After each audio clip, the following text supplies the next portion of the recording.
ব্যবধান আছে না নাই? এরে নবীর উম্মত,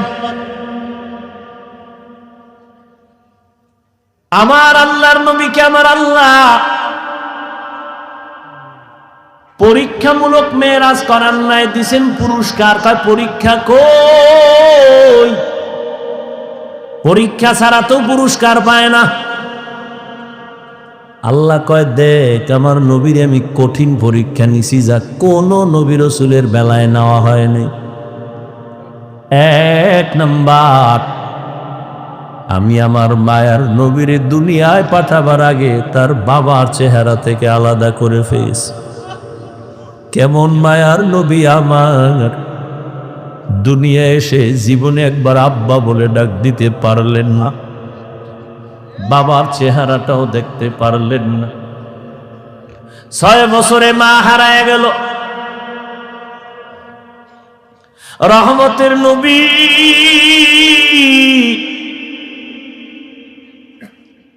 6 বছরে অবস্থা মা আমেনার মরণ এসে গেল।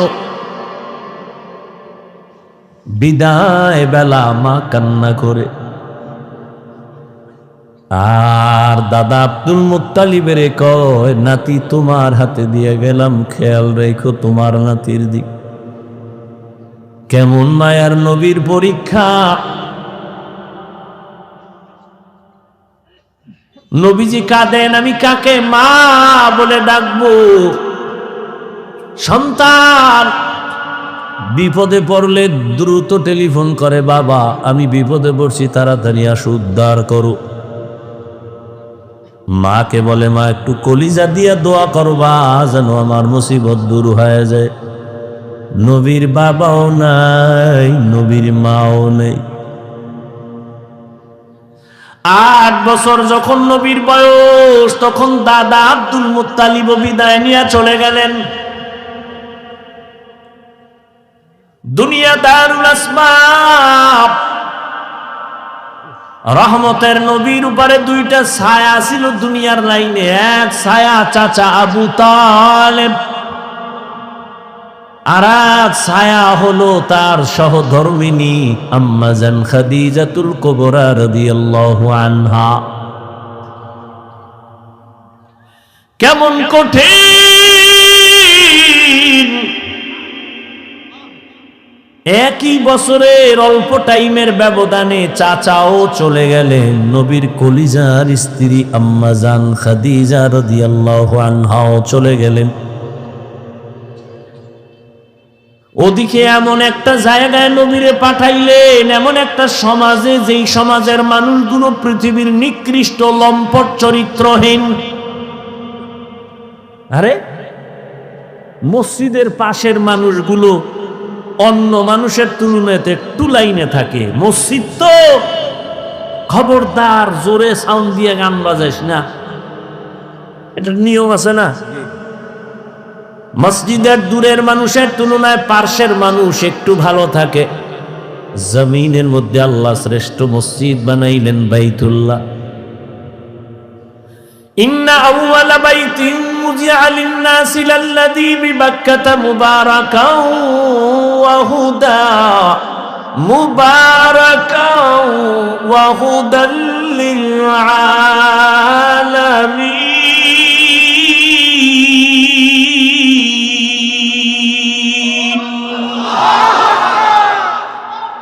পৃথিবীর শ্রেষ্ঠ ঘর বাইতুল্লাহ। কেমন ঘর! এই সব ঘর মসজিদ কার ঘর? নোয়াখালীর কেন্দ্রীয় মসজিদ কার ঘর? বাইতুল মুকাররম মসজিদ কার ঘর? সব মসজিদ আমার আল্লাহর ঘর, তবে বাইতুল্লাহর মর্যাদা অনেক বেশি। যেই বাইতুল্লাহর দিকে তাকাইয়া থাকবি সওয়াব, যেই বাইতুল্লাহর সীমানায় বসে একবার যদি ডাক দাও আল্লাহ, সাথে সাথে 1,00,000 বার আল্লাহ বলার সওয়াব। বাইতুল্লাহর সীমানায় বসে যদি একবার বলো সুবহান, 1,00,000 বার সুবহান বলার সওয়াব। বাইতুল্লাহর এরিয়ায় যদি একটা সিজদা দাও 1,00,000 সিজদার সওয়াব আল্লাহ দান করবেন। এমন একটা দামি ঘরের পার্শ্বের মানুষগুলো এত বড় চরিত্রহীন হলো কেন? দুনিয়ার অন্য কোথাও এত খারাপ মানুষ নাই, বাইতুল্লাহর এরিয়ার মানুষ, পাশের মানুষগুলো এই পরিমাণ লম্পট চরিত্রহীন কেন? এর একমাত্র কারণ, অনেকগুলো কারণের বড় একটা কারণ, এদের কোনো মুরব্বী ছিল না। ঈসা নবী চলে গেছেন, 500 বছরের প্লাস, এর মধ্যে কোনো নবী নেই। মানুষগুলো মুরব্বী না থাকলে বেপরোয়া চলে, গরুর গলায় রশি আর মালিক না থাকলে গরুর আর কোনো টেনশন নেই, স্বাধীন। জমিনের মধ্যে স্বাধীন স্বাধীন করে যারা চলে এদের জিন্দেগি ভালো না। আকাশে স্বাধীনভাবে পাখি উড়ে, কোনো দাম নাই, খাঁচার মধ্যে যেটা আটকায় গেছে ওটার মূল্য বেড়ে গেছে। সমুদ্রের ভেতরে 1000 কোটি ধরনের মাছ স্বাধীনভাবে দৌড়ায়, যেখান থেকে সেখানে দৌড়ায়, দাম নাই, জালের মধ্যে আটকায় গেছে, বাজারে উঠছে, দাম বেড়ে গেছে। রাস্তায় কুকুর ঘুরে, কোনো কুকুরের দাম নাই, মালিকের শিকল যেই কুকুরের গলায় লাগানো, কুকুরের দাম বেড়ে গেছে। জঙ্গলের হাজারো প্রাণীর কোনো মূল্য নাই, স্বাধীন। কিন্তু যেই প্রাণীটা মালিকের খাঁচায় আটকায় গেছে, চিড়িয়াখানার মধ্যে গেলে, তার ওখানে গেলে টাকা লাগে, দাম বেড়ে গেছে। ঠিক ও বৃহত্তর নোয়াখালীর মুসলমানেরা, স্বাধীনভাবে তুমি চলবা, কোনো মূল্য নাই, কালেমার রশি গলায় লাগায় রসুলের তরিকায় আলেমরে মাইনা চলবা, তোমার দাম এতটাই বাড়বে, নূরের সৃষ্টি ফেরেশতার থেকেও বেশি। ভাইরা আমার, বাইতুল্লাহর মানুষ খারাপ কেন? কি নাই? কোনো মুরব্বী নাই, কোনো আল্লাহর নবীও আসেন নাই। যখনই মুরব্বী হইয়া রহমতের নবী আসলেন, রহমতের নবী যখন আইসা উম্মতের সুন্দর আদর্শের দাওয়াত দিলেন, মানুষগুলো সেই চরিত্রহীন মানুষ এতটা দামি হয়ে গেল, আল্লাহ বলেন জিবরাইল লিস্টি নিয়ে রহমতের নবীরে দেও, এই লিস্টিতে যাদের নাম আছে সবাই বিনা হিসাবে জান্নাতি।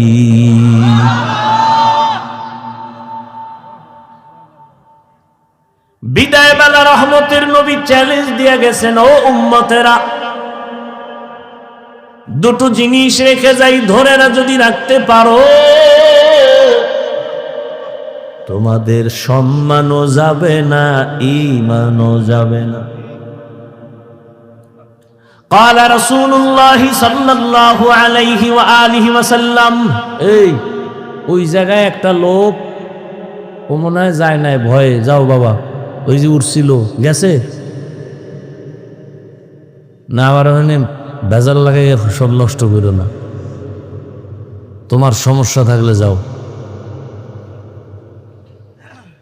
এটাই তো দুনিয়ার পরীক্ষা। সিনেমা হলের দরজাও খোলা, মসজিদের দরজাও খোলা, ওদিকে জাহান্নামের মার্কেট বাজারও চলতেছে, এটা জান্নাতের মার্কেটও চলতেছে, পরীক্ষা চলতেছে, কই ঢুকবি? হ্যাঁ, ওখানে দোকানপাট চলে, ওখানে খেলনা, ওখানে বেলুন, ওখানে নারী, ওখানে পুরুষ, ওখানে যুবক যুবতী, অবাধে কবিরা গুনাহ চলতেছে দোকানপাটে, চলে না? এখানে জান্নাতের বয়ান চলতেছে, ওখানে জাহান্নামের বাজার মিলেইছে ওয়াজ উপলক্ষে, ওয়াজ উপলক্ষে জাহান্নামের বাজার না, ওটাও জান্নাতের বাজার। যদি তাই হয় তাই ওয়াজ উপলক্ষে দরকার কি বাজারের? দুই একটা খানা দানার দোকান থাকতে পারে, দূরের মানুষ আসবে, ক্ষুধা লাগবে, খাবে। খেলনার দোকান কেন? বেলুনের দোকান কেন? সেখানে আবার এমন দোকান কেন? বেপর্দা নারী ঢুকবে, পুরুষ ঢুকবে, এই কবিরা গুনার দায়ভার কে নেবে? বলে গেলাম এখানে না, সারা দেশের হালাত বড় খারাপ।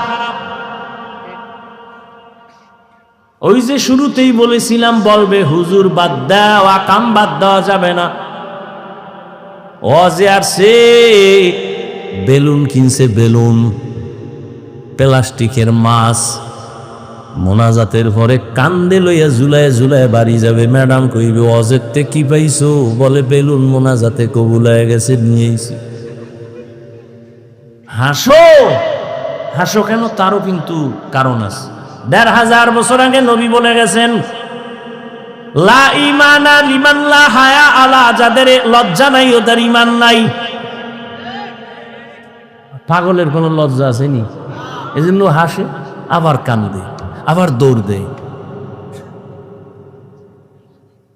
অথচ আমি এখানে এতক্ষণ পর্যন্ত যতটা কথা বলছি, একটাও হাসির কথা বলিনি। আল্লাহ হেদায়াত দান করুন, আল্লাহ আমারে করুন। আপনাকে হেদায়াত লাগলে আপনারা চাইয়া লই, নিজের জন্যই বেতাল অবস্থায় আছে। ভাইরা আমার,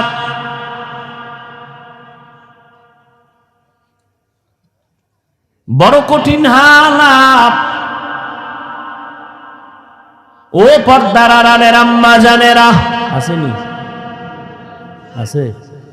নোয়াখালীর মহিলারা অজনে কি শুনবে? হেরা যে আয়ার ডাইনে মানুষ কতটি ক্যাসেট লইয়া,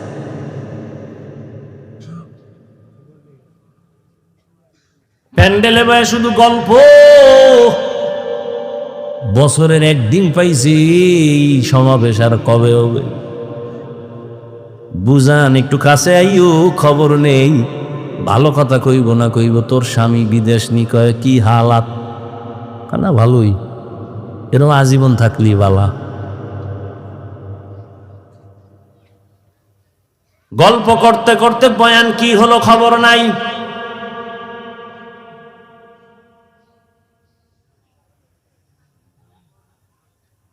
বয়ানের প্রয়োজনীয়তাই মনে করে না, গল্প করে করে আসছে, আবার বাসায় যাবে।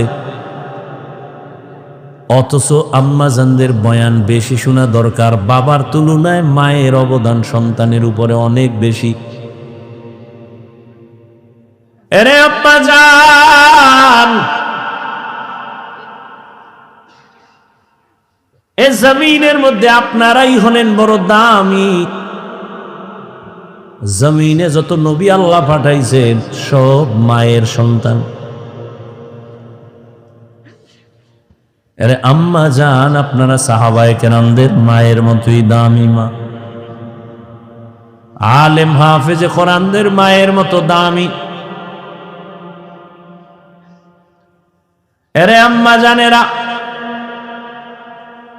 এ দুনিয়ায় যত ভালো সন্তান আছে সব আপনাদের কারণে। সময় যদি থাকে আমি শেষের দিকে দুই একটা ঘটনা শোনায় যাব। দুই একটা কিস্সা কাহিনী না বললে আমার নাম থাকে। এই নোয়াখালীরা, হাফিজুর রহমান কিস্সা কাহিনীর ওয়াজ করে, তো দুই একটা শুনেই তুইব না? বহ, সময় পাইলে শুনাও।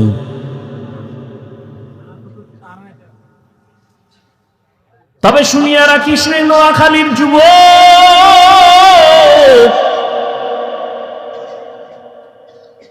ওই কেচ্ছা কাহিনী বলিয়া যদি দুইটা মানুষ চোখের পানি চাইরা নামাজি হয়ে যায়, এর থেকে সফলতার কিছুই নাই। তুই বিরোধিতা করো না যেন জাহান্নাম খরিদ করো। আর একটা কথা বলে যাই, পারলে মনে রাখিস, জাহেল কোরআন হাদিস সম্পর্কে কি বুঝবি? তোর কলবটা নষ্ট হয়ে গেছে। নিজের গুনার দিয়ে তাকাও না, অন্যের ভালো সহ্য করতে পারো না, চোখ নষ্ট, কলিজা নষ্ট, অন্তর নষ্ট। জমিনের মধ্যে যত বড় কিচ্ছা কাহিনীর কিতাব আছে, শ্রেষ্ঠ কিচ্ছা কাহিনীর কিতাবের নাম কোরআন।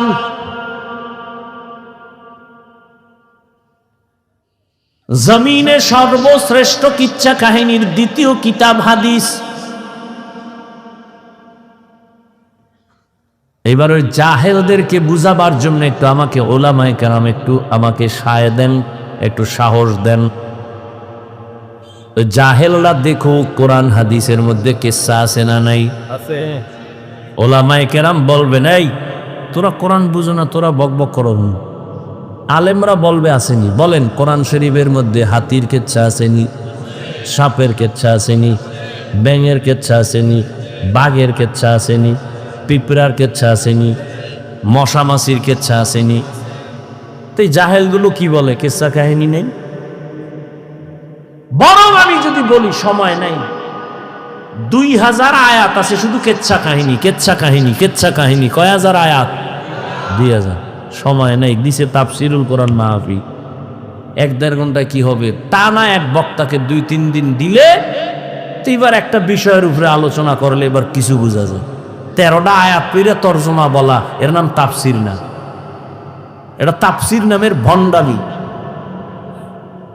আমি না নোয়াখালী আইলে বলি, সাইজ করি নোয়াখালী লাগে এই কথা কইয়া যে বাংলাদেশের আলেমগো তাফসির শিখাইয়া গেছে। তাফসির কি, কেন, কিভাবে শিখাইয়া গেছে এ নোয়াখালীর রত্ন হাবিবুল্লাহ মিসবাহ রহমাতুল্লাহ। কি বুঝো তাফসিরে? কি বুঝো? বিসমিল্লাহর বা নিয়ে আলোচনা করলে 3 দিন চলে যাবে। কি বুঝো তাফসিরে? বয়ে বয়ে গুনো কলম দিয়ে কয়টা আয়াত কইছে না, কে শিখেছে তাফসির? ইউটিউবে থাকতে পারে মিসবাহ রহমতুল্লাহ আলাইহ, এর বয়ান বুঝতে হলেও কিছু জ্ঞান নিয়ে বসা লাগে, নাহলে বুঝবেও না।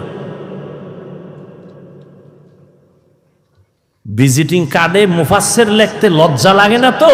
আর 1000 কাট করতে 300-400 টাকা লাগে, তো মুফাসসির লেখলে আর সমস্যা? মুফাসসিরে কোরআন সময়ের আলোড়ন সৃষ্টিকারী বক্তা, যে বক্তা হের কাটে লেখে, কেসা বেহায়া, কপাল কেমন পড়া পড়ছে। নিজের প্রশংসা নিজে করে, মুফাসসিরে কোরআন। আর আমার নামে মাওলানা না লেখলে আল্লাহ সাক্ষী আমি খুশি, আল্লামা লেখলে তোর ধৈর্য ফলে আল্লামা লেখছো কাজ। দেখি টাইটেল টুইটেল সারা দিয়ে আল্লাহ সম্মান দেয়নি। সম্মান দেওয়ার মালিক টাকা না আল্লাহ? তা তো টেনশন কিসে? এই বেটা নোয়াখালী বাবারা ধমক দিয়ে বলে, মোহাব্বতে বলে, রাগ করো না, মাপ চাই পায়ে ধরে।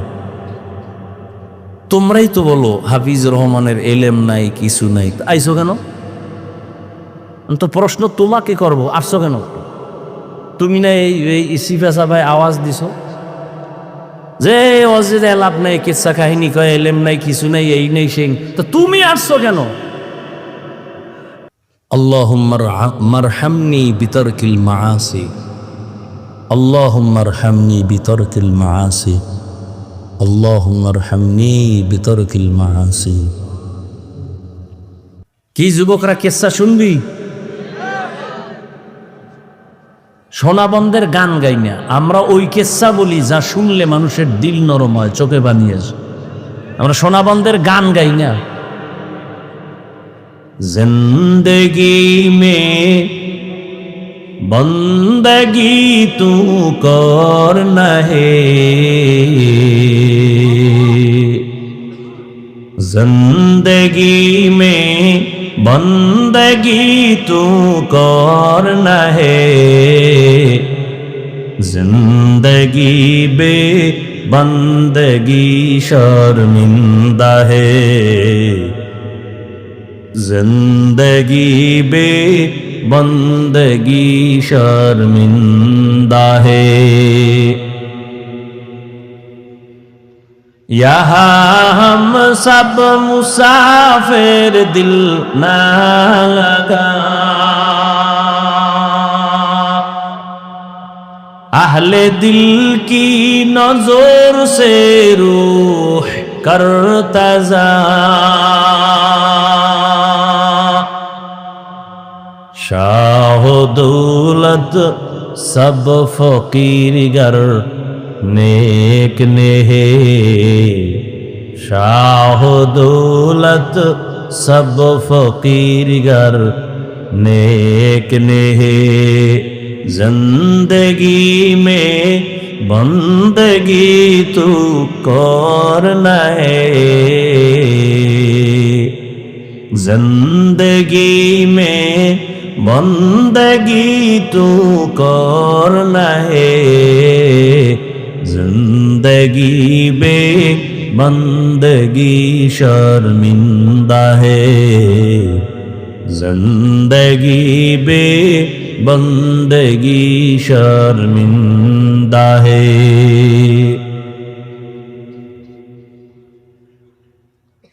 আল্লাহ তাআলা রহমতের নবীকে দুনিয়ায় পাঠাইলেন রহমত করে।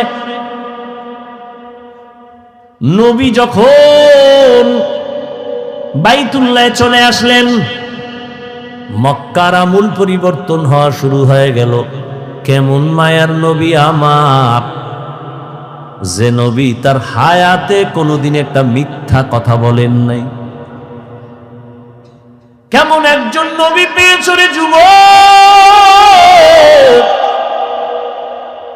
যেই নবীর হায়াতে কোনোদিন একটা গালি কাউকে দেন নাই। এমন গর্ব করার মতো নেতা আর আছে কেউ?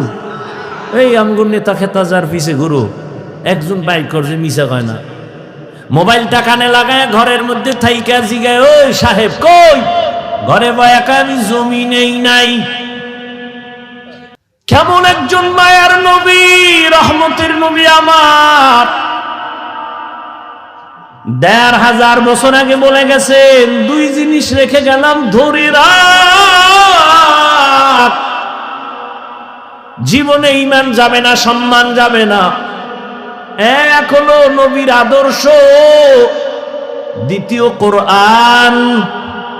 এই দুই জিনিস ১৫০০ বছর পরে এখনো যাদের কাছে আছে, এদের মতো সম্মানে এখনো জমিনে কেউ নেই।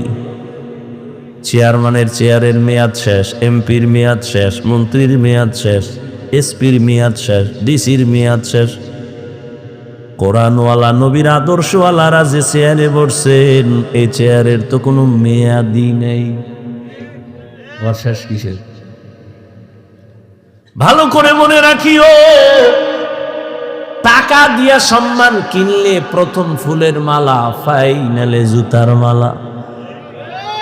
আর আমার আল্লাহ যাকে সম্মান দান করবেন, ওই বান্দা দুনিয়ায়ও বাদশাহ, পরকালেও বাদশাহ। এরে নবীরা আশেক, কেমন একজন নবী আল্লাহ আমাদের দান করেছেন, যে রহমতের নবী জীবনে গালি দিবেন দূরের কথা, হাজারো গালি শুনছেন, একটা গালির জবাবও দেন নাই। আরো আশ্চর্য কথা, কেমন মায়ার নবী আমার, জীবনে কোনো দিন মায়ার নবী চোখ মোবারক দুইটা গরম করে কারো দিকে তাকান নাই, চোখ গরম করে তাকান নাই। কেমন মায়ার নবী,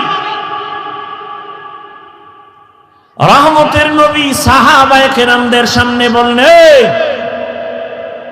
তোমরা মরণের কত কাছে মনে করো, আপনাদের ধৈর্য যাইতেছে শেষ হইয়া।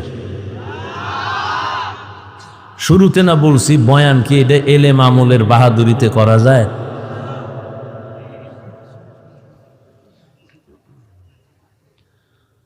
হায় হায়, নবী জিজ্ঞাসা করেন মরণকে কত কাছে মনে করেন? একজন সাহাবী বলেন, ইয়া রাসূলুল্লাহ, আমি ফজরের নামাজ পড়িয়া ভয় পাই, জোহরের নামাজ আদায় করতে পারবো কিনা, এর মাঝে আজরাইল চলেন। আর একজন সাহাবী বললেন, ইয়া রাসূলুল্লাহ, আমি জোহরের নামাজ আদায় করিয়া ভয়ে থাকি, আসরের নামাজ আদায় করতে পারবো কিনা, এর মাঝে না জানি আজরাইল এসে আমার রূহটা নিয়ে যায়। আর একজন সাহাবী বলেন, ইয়া রাসূলুল্লাহ, আমি আসরের নামাজ আদায় করিয়া অপেক্ষা আর ভয়, মাগরিবের নামাজ আদায় করতে পারি কিনা, এর মাঝে আজরাইল চলে আসবে, এই ভয়ে থাকি। রহমতের নবী বললেন, আপনারা তো মরণকে অনেক দূরে মনে করেছেন, মরণ তো এত দূরে না, আরো কাছে। ইয়া রাসূলুল্লাহ কেমন? কয় আমি মনে করি নামাজ শেষ, ডান দিকে যখন আমি সালামটা ফিরাই, আমি ভয় অস্থির থাকি, বাম দিকে সালাম ফিরানোর আগে আজরাইল এসে হাজির হয়ে যাবে। মরণ থেকে যতই পালাও, মরণ তোমায় নিবে ঘিরি। যদিও সুদূর আকাশ পানে লুকাও, সেথায় লাগিয়ে সিঁড়ি। নদী পথে নৌকা চালাও ও মাঝি ভাই, বেলা ডোবার আগে আমিও পার উঠতে চাই। ডুবে গেলে বেলারে আর উঠে না, ভেঙ্গে গেলে মেলারে আর জমে না। এরে আল্লাহর বান্দারা, ও আমার কলিজার যুবক, আমি তোমাদের হুজুর বানাবার জন্য আসি নাই। আমি একবারও কিন্তু বলি নাই এবং বলবো না যে আমি পাঁচকল্লি পড়েছি, তুমিও বড়। আমি কওমি মাদ্রাসার সন্তান, তুমিও কওমিতে যাও, বলি নাই, বলবো না, ভয় পাইও না। আমি দাওয়াত ও তাবলীগের লাইনের সন্তান, আমি পীরের মুরিদ। একবারও বলি নাই, বলবো না। তুমি তাবলীগে যাও, তুমি পীরের কাছে যাও, কি বলবো একটু খেয়াল করে শুনো রে বাবা। তুমি স্কুলে পড়ো, কলেজে পড়ো, চাকরি করো, ব্যবসা করো, ধন্যবাদ, ধন্যবাদ, ধন্যবাদ। শুধু ধন্যবাদই না, আমি বলবো এই যুবকেরা, স্কুল ছাড়িস না, কলেজ ছাড়িস না, লেখাপড়া করে ডাক্তার হও, ইঞ্জিনিয়ার হও, প্রফেসর হও, ব্যবসায়ী হও, চাকরিজীবী হও। তবে ছোট একটা দাবি আমার, বেয়াদব হইও না রে বাবা। বলতে পারো হাফিজ ভাই বেয়াদব হব না, তার ব্যাখ্যা কি? 3 জায়গায় বেয়াদবি করবা না, মরার আগে জীবন নষ্ট হয়ে যাবে। 1, মা বাবার সাথে কখনো বেয়াদবি করবা না, জীবন নষ্ট। 2, শিক্ষকের সাথে বেয়াদবি করবা না। 3, আলেমের সাথে বেয়াদবি করবা না। মা বাবারে যদি কষ্ট দাও, বরদোয়া লেগে যায়, কপাল শেষ। শিক্ষকের সাথে যদি খারাপ আচরণ করো, বরদোয়া লেগে যায়, জীবন শেষ। আলেমের যদি কষ্ট দেও, বরদোয়া লেগে যায়, তোমার জীবন ধ্বংস হয়ে যাবে মরার আগেই। তুমি ডাক্তার হও, বেয়াদব হইও না। মা বাবার দোয়া নিয়া, শিক্ষকের দোয়া নিয়া, উলামায়ে কেরামের পরামর্শ নিয়া তুমি জেনারেল লাইনে থাকিয়া লেখাপড়া করো, চাকরি করো, বাধা নাই। ও যুবক, তোমার মতো যুবক স্কুল কলেজে পড়ে, 5 বেলার নামাজ পড়ে, তুমি সাক্ষী দাও আসেনি? তুমি কেন পারো না? বিবেক দিয়া বলো, তোমার বিবেক কোথায়? তোমার কপালে কার বরদোয়া লাগছে, কার অভিশাপ লাগছে, বলো, তুমি কেন পারবা না? তোমার মতো জেনারেল লাইনের মানুষটা র্যাব, আর্মি, পুলিশ, বিডিআরের চাকরি করে, ডাক্তার, প্রফেসর, ইঞ্জিনিয়ার, ব্যবসায়ী, চাকরিজীবী, 5 বেলার নামাজ পড়ে, তুমি কেন পারো না? তোমার মতো যুবক জেনারেল লাইনে থাকিয়াও গাড়ি চালায়, নামাজ ছাড়ে না, নদীর মধ্যে মাছ ধরে, নামাজ ছাড়ে না, কৃষি কাজ করে, নামাজ বাদ দেয় না, বলো তুমি কেন পারো না? কার বরদোয়া জানি লাগছে, তাড়াতাড়ি ক্ষমা নিয়ে নাও। মা বাবার চোখের পানি আর দোয়া ছাড়া জীবনে তোমার সফলতা আসবে না রে বাবা। কারণ এই মা বাবার চোখের পানি তোমার আমার জীবনের সফলতার কারণ। মদিনাতুল মুনাওয়ারা থেকে একজন আল্লাহর প্রিয় বান্দা আসছে ভারতের জমিনে কালেমার দাওয়াত নিয়া। এই পর্দার আড়ালের আম্মা জানেরা, একটু খেয়াল করে শুনবেন। মদিনাতুল মুনাওয়ারা থেকে রসুলের আশিক চলে আসছে ভারতে কালেমার দাওয়াত দেওয়ার জন্য। ভারতে ঘুরিয়া ঘুরিয়া দাওয়াত দেন, দিতে দিতে এই পরিমাণ বিধর্মী কালেমাওয়ালা হয়ে গেছেন। কেউ বলেন 90, আরো বেশি লক্ষ বিধর্মী তার হাতে কালেমাওয়ালা হয়ে গেছে।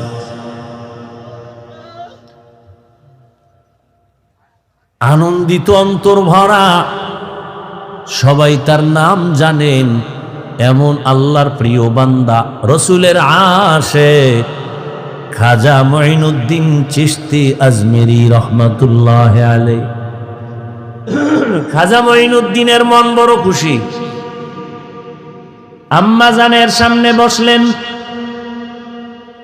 মা বলে, এই মঈনুদ্দিন, তোর অন্তরে এত আনন্দ কেন? মঈনুদ্দিন চিশতি আজমেরি বলেন, আম্মা জান, আপনার দোয়া, আজ আমি ভারতবর্ষে কালেমার খেদমত করেছি, লক্ষ লক্ষ বিধর্মী মুসলমান হয়েছে। মা ডেকে বলেন, মঈনুদ্দিন, এগুলো তোমার বাহাদুরি না, আমি মায়ের অবদান। কার অবদান? এরে যুবক,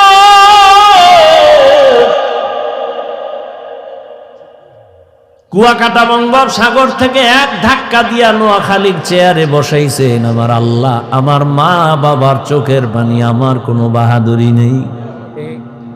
যেই আল্লাহ চেয়ারে বসান, ওই আল্লাহ যদি বেজার হয় চেয়ার থেকে ফালাইয়াও দিতে পারে। এই কারণেই তো জান্নাতের টিকিট পাইয়াও আবু বকর নামাজে কান্নার আওয়াজ, রহমতের নবী সাহাবায়ে কেরামদের সাথে বললেন, ও সাহাবারা, মরণ এত দূরে না, মরণ আরো কাছে। মঈনুদ্দিনের মা বলে, এই খাজা মঈনুদ্দিন, এই অবদান আমি মায়ের। মঈনুদ্দিন চিশতি বলেন, মা বলো তোমার কি অবদান? ও পর্দার আড়ালের আম্মা জানেরা, নিজের সম্মান যদি নিজে ধরে রাখতে না পারেন, কেউ দুনিয়ায় দিতে পারবে না। আপনাদের তো আল্লাহ সম্মানিত করেছেন, আপনারা নবীদের মা, সাহাবায়ে কেরামদের মা, আপনারা তো আয়েশা রাদিয়াল্লাহু আনহার মতোই নারী। এ দুনিয়ায় যত ভালো ভালো সন্তান আছে, মা আপনাদের অবদানের কারণে। মঈনুদ্দিনের মা চোখের পানি ছেড়ে কাঁদেন আর বলেন, ও মঈনুদ্দিন, আমার গর্ভে যখন তুই আসছো, আল্লাহর কসম আমি ও দিন থেকে এক রাত ঘুমাই নাই। আমি রাতের গভীরে সিজদায় পড়ে কান্না করতাম আর দোয়া করতাম, হে মালিক,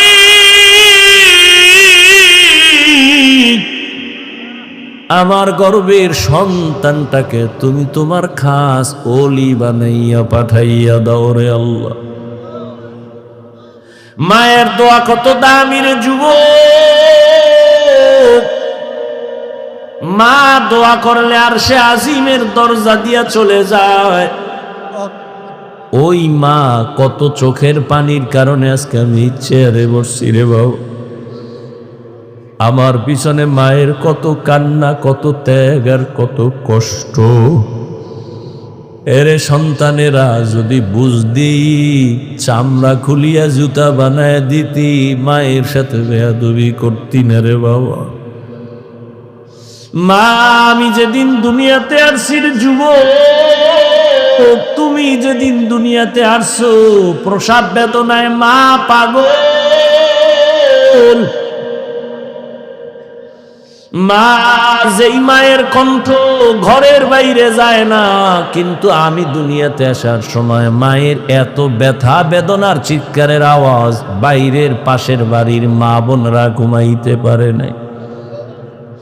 আমার দাদি নানি মায়ের ঠান্ডা করে বুঝায়, মা কাঁদে আর বলে, মনে হয় মরিয়াই যাব, 7 আসমান আমার মাথায় চেপে আছে। এক পর্যায়ে মা পাগলের মতো বেহুশ হইয়া যায়, আবার কান্না করে।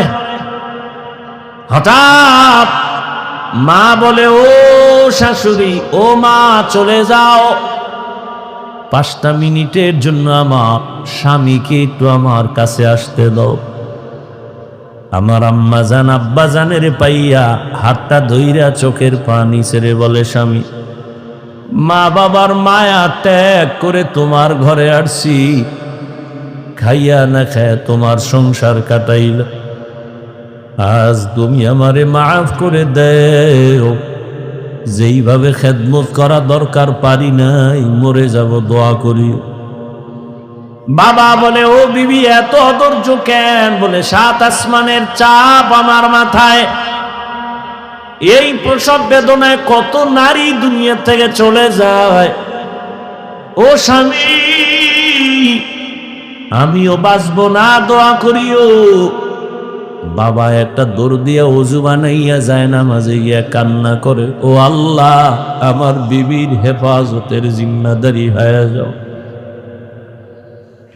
এরে সন্তানেরা, খাজা মঈনুদ্দিনের মা কান্না করে আর বলে, রে মঈনুদ্দিন, রাতের গভীরে যায় নামাজে চোখের পানি, এক রাতও আমি কান্না ছাড়া কাটাইতাম না। ওই টাইম তো বড় আরামের আল্লাহর সাথে কথা বলার নির্জন টাইম। অতিও গভীর হয় রজনী যখন, নীরবে প্রভুর নাম জপিও তখন। প্রভুর করুণা যদি পাইবারে চাও, গভীর রাতে উঠে প্রভুর গুণগান গাও।